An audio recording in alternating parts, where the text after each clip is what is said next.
Okay, ladies and gentlemen, if you can hang in here, this is going to be another teaching moment. Okay. We all remember what went on during the George Floyd protest when we finally felt like we was turning the corner of police brutality. And we felt like people had been made aware of all the things we had been saying for years about how we get treated. Now, if you're from the country like me, you already know that basically what the KKK did was start becoming fucking police officers so that they could harass minorities. I'm from Aden, North Carolina. I done Okay. seen the shit. I done told y'all the story how my grandma had to throw me in the trunk, lock it, close the closet door, and she got her gun Susie when the KKK was circling her country yard. I already done told y'all about that. And then we come to find out two of them MFs is on the police force. But that's what they have been doing to Yep. incite fear and Yep. brutalize minorities. Well, here's another one that Ben Crump done had to jump on. And you always hear white people say, well, just don't resist arrest. It's deeper than that. Take a look at this. When he pulled me over, he walked up, opened my door because my window don't work, right? Okay. And then I said, so what I did wrong? Yeah. He said, well, for one, your headlights are off under this weather. I'm like, okay. There's multiple people headlights off, first of all, and then there's no rain. It doesn't matter. You're still required to have headlights on. Can you pull that law up? Huh? Can you pull that law up? Yeah, when you step out of the car, I will. Can you call your supervisor? Huh? Can you call your supervisor? All right, go for it. Exit the vehicle now. Exit the vehicle. Show me your hands. Here.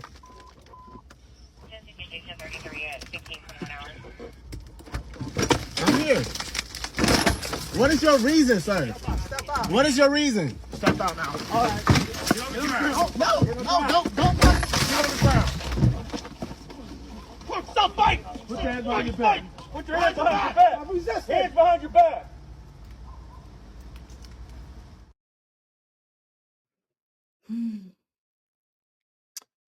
So that was my first time seeing the full video.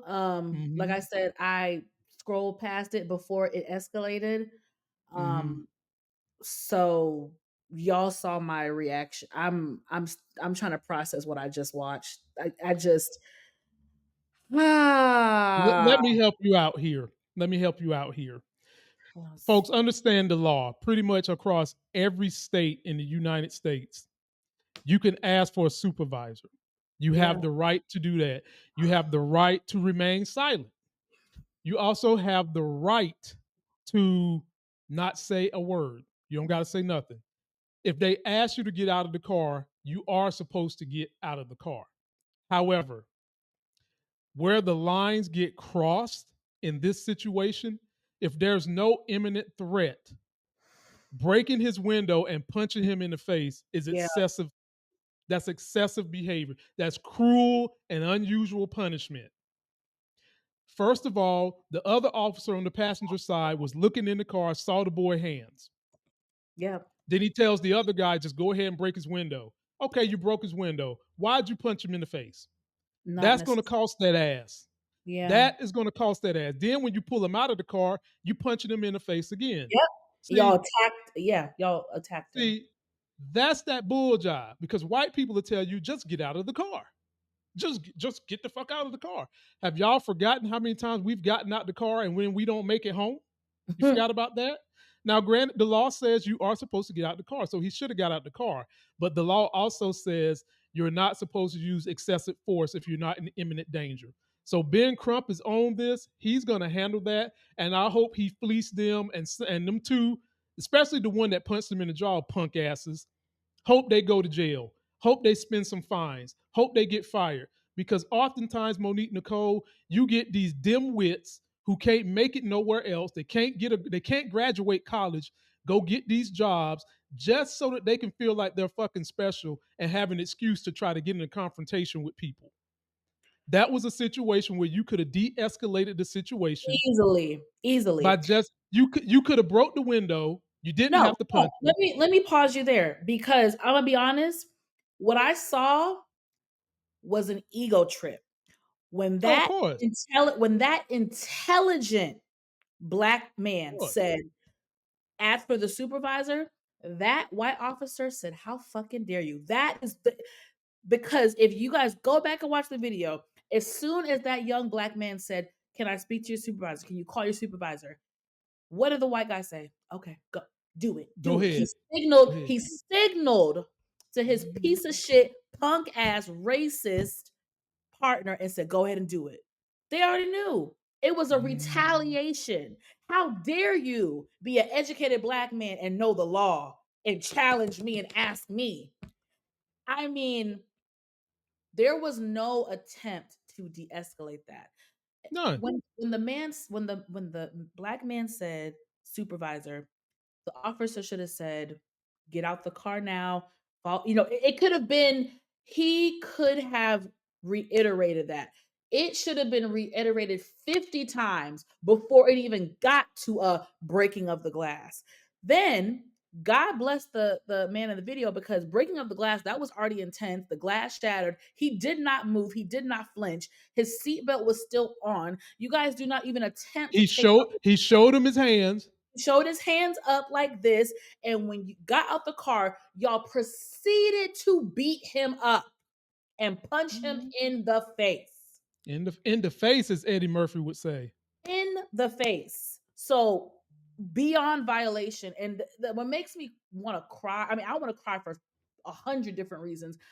It's also, and I'm not saying this is his case. I'm not, please guys, I'm not, but I'm also thinking about the police and like, what if this person had mental health issues? What if he was autistic? What if he was anything?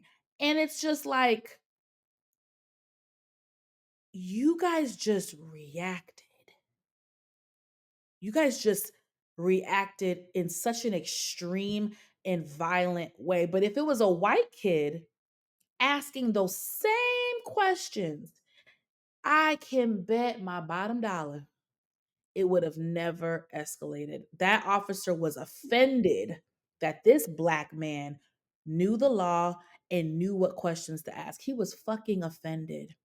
And Well, what no, that's what you don't have to imagine that. We've already seen when they arrested Kyle Rittenhouse when he was shooting people up with a machine gun. They took his ass to fucking McDonald's. Oh, we They said, know "Come on," that. while he was holding the gun. They took him to I McDonald's, mean, gave him a so Happy Meal. I mean, the like, white come on, kid man. that shot up the people in Charleston church 10 years ago, they took that motherfucker to Burger King after he killed 9 people in a church. Yeah, So like, come it's on, not man. about imagining. It's just more so like, we know if it was a white kid. If it was Johnny, that wouldn't have happened. And my heart breaks, but I'm so glad that this young man knew to record. And it just shows you how fucking bold they are. They knew they were being recorded and they still, it's like they cannot fathom the thought of like someone having more knowledge and power than them. It's a real power. It's racism, but it's also a power trip. It's, how dare you?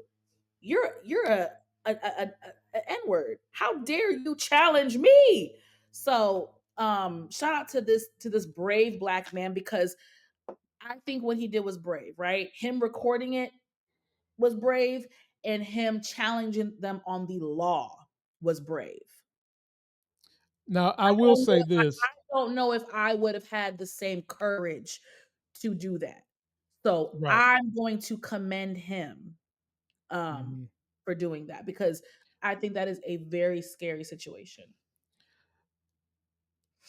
Normally, how do I word this properly? Monique Nicole, I want to say to other cops, because there are, ladies and gentlemen, legitimately good cops. There are people that want to say F all the police. No, we can't say that, because I know several great cops that would not have behaved in this manner. Me too. But these MFers, Monique Nicole, they don't like you when you pick on them and call them fucking Neanderthals. But what kind of behavior was that? You know, it takes a smart man to use his power judiciously. It takes a Neanderthal to beat his chest and break a window and punch somebody in the face. So if you don't want to be called Neanderthals, stop acting like one. And we'll move on, because this next one might make you mad too, Monique. I don't know if it's going to make you madder than this, but it's going to make you mad. Oh, brother.